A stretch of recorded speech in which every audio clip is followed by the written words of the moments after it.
এটা মন্দারমণিতে যেদিন গেছিলাম সেদিন বিকেলের মানে সন্ধেবেলার ব্লগ। দুপুরবেলা খাওয়া দাওয়া করে দেন আমরা একটুখানি বেশ ফ্রেশ একটা ঘুম দিয়ে নিয়েছিলাম, দিয়ে তারপরে আমরা আমাদের হোটেলের যে ব্যাক সাইডটা মানে যেখান থেকে বিচে যাওয়া যায় বা ছোটো ছোটো যে শ্যাকগুলো করা আছে সেখানে যাওয়ার উদ্দেশ্যে একটু বেরিয়েছিলাম। এবারে যখন আমরা মন্দারমণিতে গেলাম দেখলাম সমুদ্রে মোটামুটি ভাটা চলছিল, খুব একটা জল বিশাল স্রোত এরকম কিছুই ছিল না, নর্মাল ছিল। আমরা গেছিলাম একটু রিল্যাক্স করতে, অনেক দিন পর, অনেক মানে আমার কাছে তো মোটামুটি বেশ অনেকটা দিন পরেই মন্দারমণিতে গিয়ে দেখি ছোটো ছোটো বাচ্চাদেরই বাইক, তারপরে ছোটো ছোটো গাড়ি, এগুলো বেশ সুন্দর বাচ্চাদের জন্য। আমার মেয়েটা অবশ্য খুবই ছোট এগুলো চড়ার জন্য, আর আমি এগুলোতে ওকে ওঠাতামও নয় কিন্তু দেখতে বেশ সুন্দর। আমরা এগুলো দেখছিলাম আর আমি ভাবছিলাম আমার বোনের ছেলেটা এলে ওকে হয়তো ওঠাতো, কারণ ও এগুলো হয়তো খুবই পছন্দ করতো, তার জন্য। এই সব আমি আর মা দুজনে মিলে গল্প করছিলাম। গল্প করতে করতে গিয়ে দেখলাম মন্দারমণির শ্যাকগুলোতে এখন সেরকম একটা ভিড় নেই, মোটামুটি সবই ফাঁকা ফাঁকা। তারপরে আমরা আমাদের হোটেলেরই সাইডে যে জায়গাটা করে দিয়েছে সবাই বসে একটু রিল্যাক্স করতে পারবে, খাওয়া দাওয়া করতে পারবে ফ্যামিলি নিয়ে, সেরকম একটা জায়গাতে আমরা চারজনে মিলে বসেছিলাম। বাবা এদিকে IPL খেলা হচ্ছিল, খেলা দেখছিল, যেটা বাবা রেগুলার করে। আর এদিকে মা আমার মেয়েকে নিয়ে একটুখানি গল্প গুজব, আর এদিকে মেয়েকে খাওয়ানোটা কমপ্লিট করে আমি একটু ভালো করে চুলটা বেঁধে দিচ্ছিলাম, একটুখানি মুখে ক্রিম মাখিয়ে দিচ্ছিলাম। খাওয়ানোর পরে আমার মেয়েকে দেখলে আমার নিজেরই কেমন একটা বিধ্বস্ত লাগে, মনে হয় যেন কী না কী হয়ে গেছে। সারা গায়ে পায়ে সব জায়গায় খাবার দাবার লেগে অবস্থা খুবই খারাপ। আমার বর আমাকে বলছিল কী দরকার ক্রিম মাখানো, আমি বললাম না না একটু ক্রিম মাখিয়েই নিই। ছোটোবেলায় যখন আস্তে আস্তে বড়ো হবে, এই ফটোগুলো দেখবে, ভিডিওগুলো দেখবে, তখন বুঝতে পারবে যে মা আমাকে যথেষ্ট সুন্দর করে টেক কেয়ার করতো। এইসব নিয়েই আমরা কথা বলছিলাম আর ওর সাথেই খেলছিলাম। এদিকে আবার একটু একটু ঘুমও পেয়ে গেছে। আসলে পেটে খাবার পড়লেই আমার মেয়ের ঘুমটা পেয়ে যায় ছোটোর থেকেই, ও একটু ঘুমপ্রিয় মানুষ। সেই জন্যেই আমরা ওকে বললাম যে চলো তোমাকে একটু ফ্রেশ করে রেডি করে দিই, তাহলে দেখবে তোমার ভালো লাগবে। আর ও আমাদের সাথে সাথ দিল। এই ক্রিম মাখিয়ে চুল বাঁধতে বাঁধতে আমার 3-4 বার ওর সাথে নাচন কোদন হয়ে গেছে। এক নাগারে তো কোনো কাজ করতে দেয় না, না এর চুল টানা, এর মাথা খাওয়া, সব কিছু চলবে। এভাবেই চলছে আমাদের। আর বাবা মা ফুল এনজয় করছে বিষয়টাকে। সত্যি মানে আমি আমার বাবা মাকে যেরকম নাকে দড়ি দিয়ে ঘুরিয়েছি, এবার মনে হচ্ছে আমার মেয়েও আমাকে এরকম নাকে দড়ি দিয়েই ঘোরাবে। যে যার পথের দিকেই যাচ্ছে। দিনে দিনে আস্তে আস্তে বুঝতে পারছি কিরম চঞ্চল হচ্ছে। এদিকে আবার ওর বাবা একটু বেশি পশুপ্রেমী, সেই কারণের জন্য এদিকে বিড়াল কুকুর যত আছে তাদের সবার সাথে মেয়েকে পরিচয় করায়। এই যে মেয়েকে নিয়ে এসেছে, ছোট্ট কোথা থেকে একটা বেড়াল ছানা দেখেছে, বেড়াল, তার সাথে পরিচয় করানোর জন্য। বাবা মা বসে গল্প করছিল। আমরা আসলে একটু খাবারের অর্ডার করেছিলাম, যেটা দিতে একটু লেট হচ্ছিল। আসলে আমি দেখলাম যে সানা বিচের একটা জিনিস কি, ওখানে সবই ভালো, কিন্তু কোনো কিছু অর্ডার করলে সেটা আসতে একটু সময় লাগে।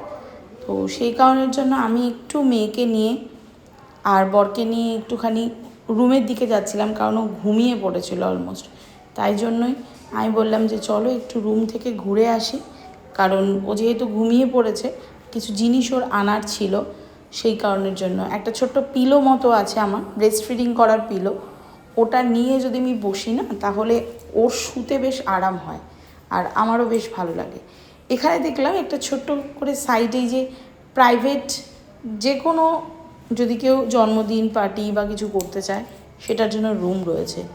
আর চারি জায়গাটা যেহেতু গাছে গাছে একদম গাছ আর ফুলে ভর্তি, সেই কারণের জন্য রাত্রিবেলাটা লাইট দেওয়াতে আরও বেশি সুন্দর লাগছে দেখতে।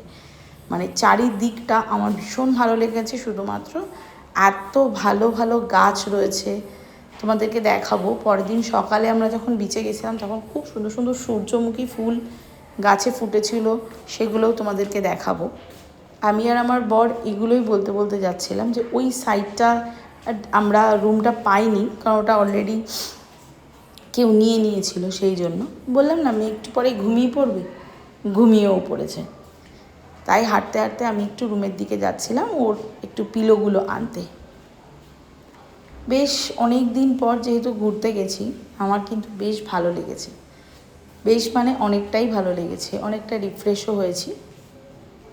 আবার জানি না কবে যাব, কারণ হঠাৎ করেই আমাদের প্ল্যানিং হয়। এরপর কবে যাব, কোথায় যাব, সেটার কোনো প্ল্যানিং এখনও অবধি হয়নি। এই সাইডটায় আগে একটা পুল ছিল, কিন্তু সেটা এখন ওরা বন্ধ করে দিয়ে ওই বড় যে পুলটাতে আমরা স্নান করেছিলাম ওটাই ওরা এখন শুধুমাত্র রেখেছে। আর ভীষণ ভালো পুলটা।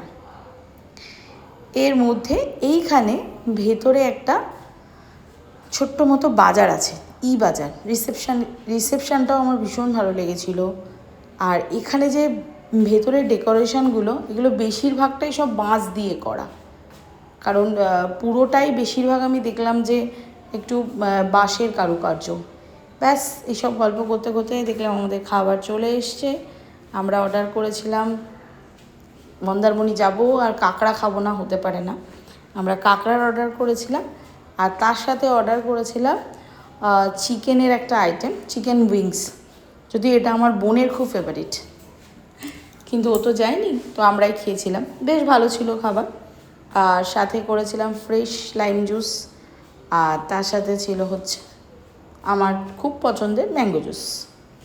এইসব খাওয়া দাওয়া করে এই বাজারের ভেতরে একটু ঢুকলাম। এখানে সব বেশিরভাগই মাটির জিনিসপত্র তৈরি করছে সবাই, দেখলাম। আর খুব সুন্দর সুন্দর গণেশের মূর্তি আছে, আমি ঘুরে ঘুরে দেখছিলাম। বেশ ভালো ভালো সব গণেশের মূর্তি রয়েছে। মা, আমি আর আমার মেয়ে সবাই মিলে একসাথে ঘুরে ঘুরে দেখলাম। খুব ভালো ভালো জিনিস ছিল। ওদিকে একটা মূর্তি আছে, কিছুক্ষণ পরেই তোমাদেরকে দেখাবো, একটা মা দুর্গার মূর্তি, খুব সুন্দর করে মাটির তৈরি করা। ওই যে গোল্ডেন কালারের দেখছো ওটাই। আমরা ওখানে দাঁড়িয়ে একটু শাক বাজাচ্ছিল মা, যে ভালো হলে দেখবে, বাট মাটির শাক নেওয়াটা আমার মনে হয় এর থেকে শঙ্খের শাক অনেক বেশি ভালো হয়। আমাদের বাড়িতে অলরেডি রয়েছে। আরও বিভিন্ন জিনিসপত্র ছিল, বাচ্চাদের কিছু জামা কাপড় ছিল এই সাইডে, ছোটো ছোটো টুপি ছিল, যেগুলো এখন আমার নেওয়াটা নিছকই বিলাসিতা, নিয়ে কোনো লাভ নেই, আমার মেয়ে পরবে না। এখানে বেশ সুন্দর দেখলাম শঙ্খের কিছু সিঁদুর কৌটো, দেখলাম ভালো লাগলো। কিছুই এখান থেকে কেনা হয়নি, কারণ আমরা যখন গিয়েছিলাম তখন অলরেডি ওখানে কেউই আর ছিল না, শুধু দোকানটাই খোলা ছিল। আমরা শুধু আশপাশে ঘুরে একটু দেখে নিচ্ছিলাম। এই যে মূর্তিটার কথা বলেছিলাম মা দুর্গার, তো মা দুর্গার এই মূর্তিটাই আমি ওখানে বারবার করে দেখছিলাম, যে এত সুন্দর লাগছিল দেখতে। মাটির তৈরি করেছে, মায়ের মুখ ভীষণ মিষ্টি, মা তো এমনিই খুব মিষ্টি হয়। বাকি তার 4 ছেলে মেয়েকে নিয়ে আরও সুন্দর লাগছিল। এখানে বেশ একটা সুন্দর প্রদীপ ছিল, সেটাও দেখছিলাম, প্রদীপটা বেশ ভালো। এইসব টুকিটাকি জিনিসপত্র দেখে দেন আমরা আস্তে আস্তে রুমের দিকে যাই, কারণ আমরা রাত্রিবেলার ডিনারের অর্ডারটা আগে থেকেই দিয়ে রেখেছিলাম। আমার বাবার পছন্দের মিক্সড ফ্রাইড রাইস আর স্যালাড, দুপুরবেলার চাটনি একটু আমাদের বেঁচে ছিল সেটা, আর হচ্ছে চিকেন ডাক বাংলো, হ্যাঁ, অর্ডার করেছিলাম। সবাই মিলে খাওয়া দাওয়া করলাম। খাওয়া দাওয়ার শেষে গল্প গুজব করে তাড়াতাড়ি কালকে সকালে ভোরবেলা তাড়াতাড়ি ঘুম থেকে উঠতে হবে, সেই সব নিয়ে গল্প করছিলাম, যে আমরা কিন্তু 5টার মধ্যে উঠেই আর একটা জায়গায় ঘুরতে যাব। সেই সব বলে আমরা যে যার ঘরে চলে গেলাম। আজকের ভিডিওটা এখানেই শেষ হলো। চলো টাটা, বাই।